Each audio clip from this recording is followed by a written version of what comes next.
അല്ല, അത് പാർട്ടിയുടെ KPCCയുടെ അധ്യക്ഷൻ ശ്രീ സണ്ണി ജോസഫ് അദ്ദേഹം പറയുന്ന കാര്യങ്ങൾ എന്ന് വെച്ചാൽ അദ്ദേഹമാണ് ഒരു തീരുമാനമെടുക്കേണ്ടതായിട്ടുള്ളത്. ഞങ്ങൾ തമ്മിൽ സംസാരിച്ചിരുന്നു.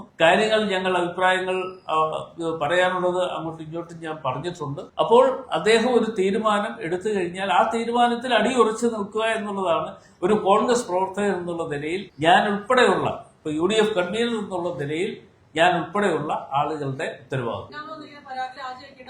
ഈ രണ്ടാമത്തെ പരാതിയെ കുറിച്ച് സത്യം പറഞ്ഞാല് ഞാനത് പൂർണ്ണമായും ഞാൻ കണ്ടില്ല. എങ്കിലും ആ പരാതി വന്ന ഉടനെ തന്നെ ഞങ്ങൾ ചെയ്തത് ബഹുമാനപ്പെട്ട പരാതി ഉടൻ തന്നെ DGPക്ക് കൈമാറിയിട്ടുണ്ട്. അപ്പോൾ പോലീസിന് അത് കൈമാറി എന്ന് പറയുന്നത് മറ്റ് രാഷ്ട്രീയ പ്രസ്ഥാനം പോലെയല്ല കോൺഗ്രസ് ചെയ്തു. ഒരുപക്ഷെ നിങ്ങൾക്ക് ഓർമ്മയുണ്ടാകും, പല കമ്മീഷനെ വെച്ചിട്ടുള്ള പാർട്ടിയാണ് LDF. ഞങ്ങളൊരു കമ്മീഷനെയും വെക്കാൻ പോയില്ല. ഒരു പരാതി വന്നു, ആ പരാതി അത് സ്വീകരിച്ചതിന് ശേഷം പരാതി നേരെ കൊടുത്തത് കേരളത്തിന്റെ DGPക്കാണ് അയച്ചു കൊടുത്തിട്ടുള്ളത്. അദ്ദേഹം അന്വേഷിക്കട്ടെ, ആ അന്വേഷണത്തിലൂടെ എന്തെങ്കിലും കണ്ടെത്താനുള്ളത് കണ്ടെത്തി അതിനെതിരെ നടപടികൾ ഉണ്ടാകട്ടെ എന്നുള്ളത് കൊണ്ടാണ് KPCC പ്രസിഡന്റ് അത്തരത്തിൽ ഉള്ള നടപടി സ്വീകരിച്ചത്. അല്ല, അത് അങ്ങനെ കലകി തെളിയുക എന്നുള്ളതല്ലല്ലോ. ഇപ്പോ ഒരു പരാതി വന്നു, ആ പരാതി വന്നപ്പോ KPCCക്ക് വേണമെങ്കിൽ ചെയ്യാൻ പറ്റുന്നത് ആരെയെങ്കിലും ഒന്ന് നിയോഗിക്കാം. ആരെയാ? LDF കാണിച്ചു തന്നിട്ടുള്ള മാതൃക ഞങ്ങൾ സ്വീകരിച്ചിരുന്നു എങ്കിൽ ഞങ്ങൾക്ക് ചെയ്യാൻ പറ്റുന്നത് ഒരു കമ്മീഷനെ വെക്കാം. ആ കമ്മീഷൻ പോയി അന്വേഷിക്കട്ടെ, റിപ്പോർട്ട് തരട്ടെ എന്ന് പറയാൻ പറ്റും. പക്ഷെ ഞങ്ങൾ ആ മാതൃക സ്വീകരിക്കാൻ തയ്യാറായില്ല എന്നുള്ളത് കൊണ്ടാണ് നേരെ പോലീസിന് തന്നെ കൈമാറി. ഇപ്പോ അദ്ദേഹം പാർട്ടിക്കകത്ത് ഇല്ലല്ലോ, ഇപ്പൊ പുറത്ത് നിൽക്കുകയല്ലേ. ഇല്ല, നിങ്ങൾ പറയുന്നത് ശരിയല്ല. ഒരു പരാതിയാണ് KPCC പ്രസിഡന്റിന് വന്നിട്ടുള്ളത്. അല്ല, ആദ്യ പരാതി ഒന്നും എന്റെ കയ്യിൽ വന്നിട്ടില്ല.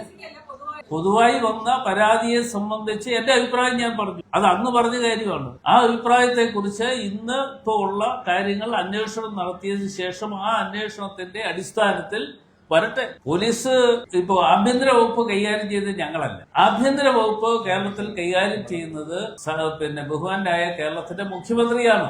അപ്പൊ ആഭ്യന്തര വകുപ്പുമായി ബന്ധപ്പെട്ടുകൊണ്ട് അത് കാര്യങ്ങൾ അന്വേഷണം നടത്തി ആ അന്വേഷണത്തിൽ കാര്യങ്ങൾ പുറത്തു വരട്ടെ. പുറത്തു വരുമ്പോ അതിനുള്ള കാര്യങ്ങളുമായി ഈ നടപടിയെല്ലാം എടുത്തു കഴിഞ്ഞില്ലേ, പിന്നെ പുതിയൊരു നടപടി എടുക്കേണ്ട ആവശ്യമില്ലല്ലോ. അല്ല, അതിപ്പോ അകത്തല്ലല്ലോ, പാർട്ടിക്കുള്ളിലല്ല. അല്ല, അത് പാർട്ടി ഒരു തീരുമാനം എടുത്തു. ഇപ്പൊ പാർട്ടി പുറത്ത് നിൽക്കുകയല്ലേ. അല്ല, അത് വരട്ടെ. അതിപ്പോ ഇന്നിപ്പോ കോടതി വിധി പോലും വന്നോ? ഇന്ന് വരത്തില്ലേ? ആ വിധിയോടെ വരട്ടെ. വിധിയോടെ വരുമ്പോ നിങ്ങൾക്ക് നല്ലൊരു വാർത്ത ഉടനെ കിട്ടും. ആ വിധി വരുന്നുണ്ടെ അതിന്റെ ബാക്കിയുള്ള കാര്യങ്ങൾ കൂടി വരും.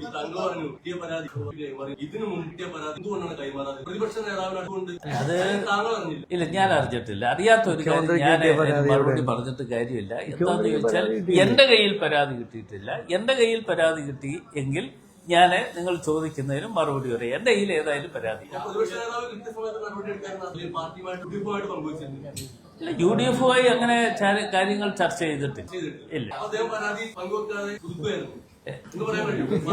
അങ്ങനെ ഞാൻ പറഞ്ഞില്ല. പരാതി അദ്ദേഹം ഒതുക്കിയെന്നൊന്നും ഞാൻ പറഞ്ഞില്ല.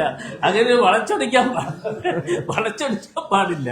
ഏതായാലും ഒരു പരാതി വന്നു, അതൊക്കെ അന്വേഷിക്കട്ടെ. ഇപ്പോ DGP മറ്റും അന്വേഷണം നടത്തി കാര്യങ്ങൾ പുറത്തു വരട്ടെ. നമുക്ക് അന്നേരം അല്ല, മനസ്സിലായി, കുഴപ്പമില്ല. അത് അവർക്ക് മറുപടി പറയണ്ടേ. അല്ല, ഇനിയിപ്പോ അങ്ങനെ എല്ലാ പരാതികളെ കുറിച്ചും അങ്ങനെ പറയാൻ പറ്റില്ല. ഏതായാലും ഞങ്ങളുടെ കയ്യിൽ പരാതികൾ അങ്ങനെ ആകെ KPCCക്ക് കിട്ടിയിട്ടുണ്ട് എന്ന് പറയുന്നത് ഒറ്റ പരാതിയെ കുറിച്ചാണ്. അത് അപ്പൊ തന്നെ ഞങ്ങൾ DGPക്ക് കൊടുത്തു. ഞങ്ങൾ കമ്മീഷനെ വെച്ചില്ല എന്ന കൂടി നിങ്ങളൊന്ന് അതുകൂടെ റിപ്പോർട്ട് ചെയ്യും.